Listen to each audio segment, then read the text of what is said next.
Thank you for joining me for another quick hits conversation. I'm Dr. Robyn. With me today, I have Dina Perreault, Rick Alcantara, and Dr. Cole Galloway. I'd like to talk about, is it possible to over communicate? Dina, can you kick us off? Sure. I'll tell you, my short answer is it depends. I think that whenever we hear about over communication, it always has a negative connotation. But I think every situation in which you find yourself requires a different level, a different type of communication. So if it's sort of the everyday interactions, then doing a constant data dump to someone verbally or in email or all of that kind of stuff is really overwhelming. It becomes a distraction and it becomes white noise. But if you're in the middle of a highly complex project, or there's, my company, we were hit by a tornado in Northeast Philly at the end of July. So I think if you were looking at the outside, you might say there was a lot of over communication, but for us, we thought it was the right amount to reduce fear and anxiety and the cleanup effort and getting people back to work. So we went way outside of our normal communications practices in the midst of an emergency or an extenuating circumstance. So I would agree with Dina on that. On a crisis communications front, it's probably better to err on the side of over communication than under communication, because people are worried, they're concerned, lives may be at risk, there may have been injuries, whatever. People need to know what's happening. But it's very, very possible for companies to over communicate. I see this particularly with retail operations. But also in a corporate, it's very possible to over communicate as well.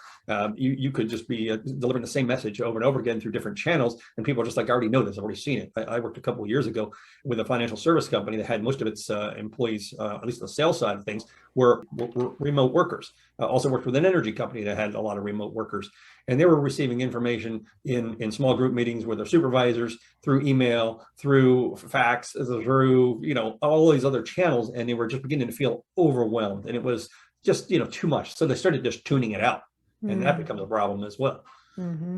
Yeah, I think I can connect the two, and I that's why I kind of want to sit back and see what people were saying. I think Rick's point about sort of non-authentic, strange corporate communications, like just blast out. If we don't consider those communications, we consider those as being predatory annoyance, time wasters. We all don't like it, and yet sometimes we all do it.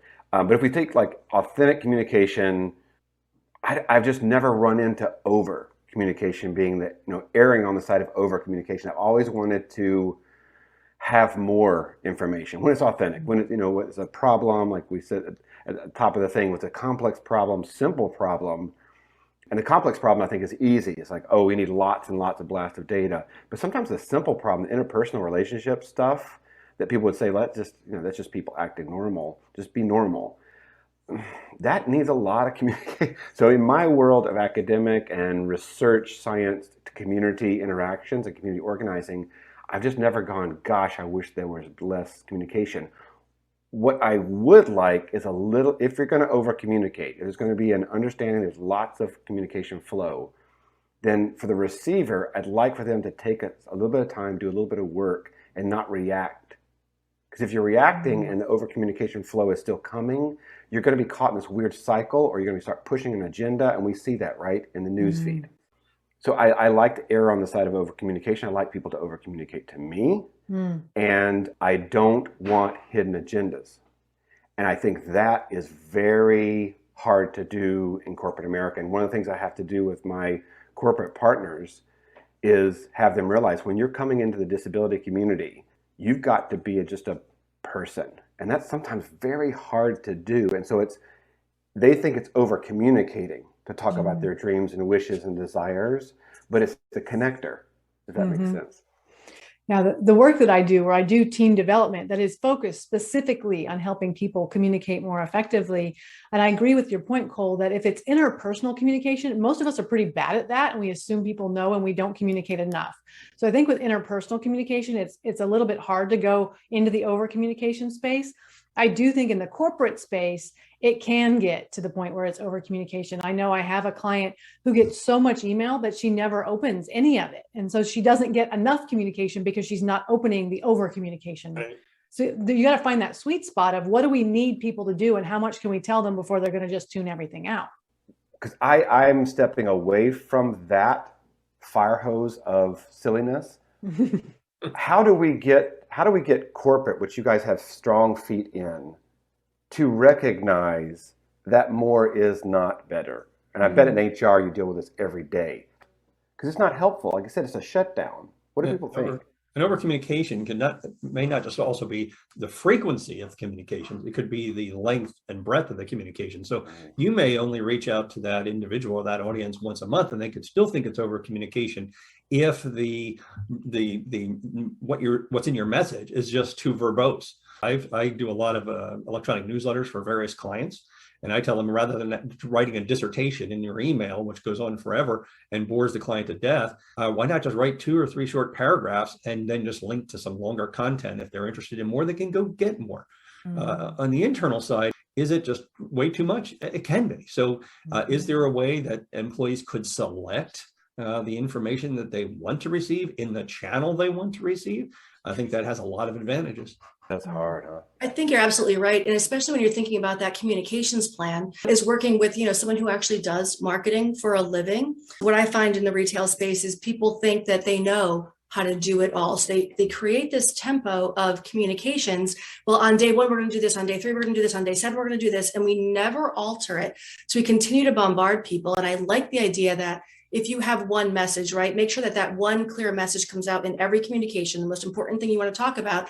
And I love the idea of links to bite-sized chunks of information, because if you send this whole sort of large message out, email message out, no one's going to read it. It just becomes white noise. So a couple of bullet points or something, a quick hit, right? We've really become sort of this Twitter society. A quick hit with here's a link for more information, I think goes much further than data dumps over and over and over again on a prescribed schedule that we never consider to alter. Yeah. And I think that a lot of companies do a kind of CYA thing where they're trying to get information out to at some point be able to say, see, I sent this to you. And unfortunately, you end up with all of this, see, I sent you, and then they don't get the stuff that's actually important that they want their people to read because it's all buried under CYA. Just had a training that took 30 minutes for the training, and the university put out a document that we were supposed to review as part of the 30 minutes training included review the document. More than 50 pages of contract level, and it was a CYA. That's exhausting. And I don't know, I mean, that's such an interesting thing that we brought up, is that we're not considered, those are communications by default, yes, but they're not, I mean, everybody here probably works with communication with other individuals, written or verbal, and it's always like, write for the reader. Talk for the listener. It's not really about you. It's about the information. I think that's what I'm asking my communicators that come to me is do the work so that I don't have to. But if it's predatory, like sends and send, or if it's like review this 50-page contract and check off that you did. And it actually hurts, right? It really hurts the trust and the brand of the person or group that sends you that. So be aware that when you blast out these big newsletters that are too heavy, don't you think, Rick, that hurts? That doesn't help. No, it doesn't help at all. And again, if you're writing this long piece on this one topic and the reader is not interested in that topic, they just delete it. Whereas if maybe you had 4 little pieces in there of a paragraph each or a paragraph or 2, maybe 1 or 2 would hit a nerve and they may be, well, let me go see more. And I tried to give that feedback to a client once, and I said, you've got way too many words. It's too hard to read. It's not well written. You need to break it down into bullet points. And then if you want to have more somewhere else, fine, but nobody's reading this. And unfortunately, he got really offended and told me, I use exactly the number of words I need to use. I'm like, okay, well, nobody's reading all your exactly number of words. Yeah, exactly. Yeah, I'll tell you, one of the lessons I learned early on, when I was in the military, I was a military officer. And one of the things they told us up front was there's a term called Bluff, bottom line up front. So as an HR person, if I'm going to send a really long message, like I really need you to read all of this, I literally write Bluff and bold it. And like, this is the most important takeaway of this whole thing. Here's all, and then like, because it's human resources, right? I do have to do a little bit of the CYA stuff. So I'll say, here's the most important thing, or I'll say, I really need you to read all the way to the end.